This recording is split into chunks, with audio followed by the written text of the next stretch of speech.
wise not to tell your husband, Mrs. Sutton. A successful marriage is usually based on what a husband and wife don't know about each other. Too frightened to eat, Mrs. Sutton? I'm not hungry. See, waiting for the wretched blackmailer to remove his mask and begin his blackmailing. What do you want? You mean, how much? Yes. Well, I saved you from an ugly scandal, one that could ruin your distinguished husband's career.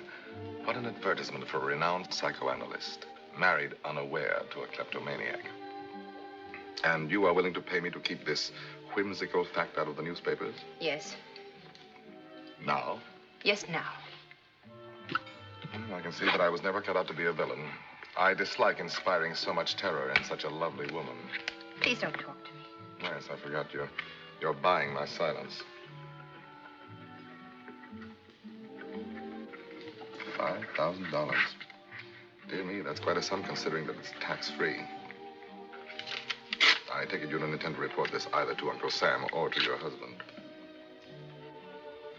Very few wives are in so fortunate a position with a bank account of their own, obviously a large one. That's all I'll pay. That's quite enough. Isn't it? You're rather disillusioning, Mrs. Sutton, for the wife of so brilliant a man as Dr. Sutton. First of all, for your stupidity in assuming that you can get rid of a blackmailer by giving him money. Secondly, and worse, by identifying me as a nasty crook. Here's your check, Mrs. Sutton. You disturbed my vanity rather deeply. I always fancied I had a fine, upright look, and that an honest heart shone out of my not-too-splendid face. Oh, I'm joking, Mrs. Sutton. Please, Vincent here is an old friend. I wouldn't want him to think that I was an ogre that makes beautiful women cry into their soup.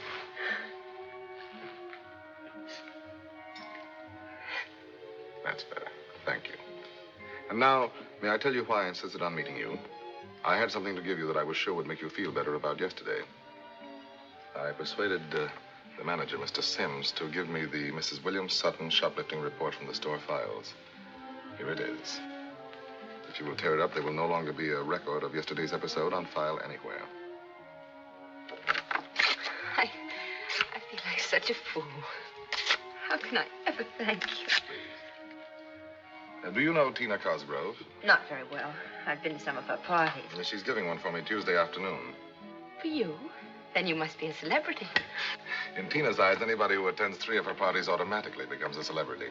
I made the grade last month. Tina, darling. What a wonderful party. Everybody's here. I adore people famous enough to know me.